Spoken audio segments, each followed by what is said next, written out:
எல்லா நடிகர்களும் இறுதி ஊர்வலத்தில் கலந்து கொண்டனர். அடாடாடாடா அண்ணே, எப்படிப்பட்ட நடிகண்ணே!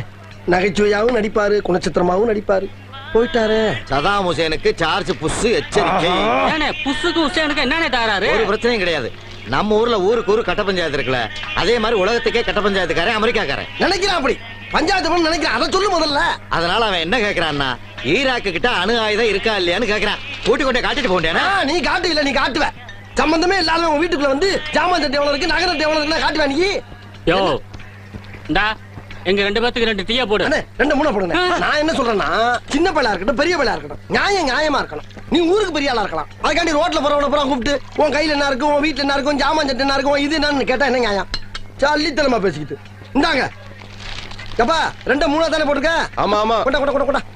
அதாவது வாய்க்கு வந்தபடி எல்லாம் பேசப்படாது. எதா இருந்தாலும் நியாயமா பேசணுமா இல்லையா? ஏனே பெருமாளா வந்தாப்லையா? யார் நம்ம பெருமாளா? அவன் காலையில வந்துட்டு பணத்தை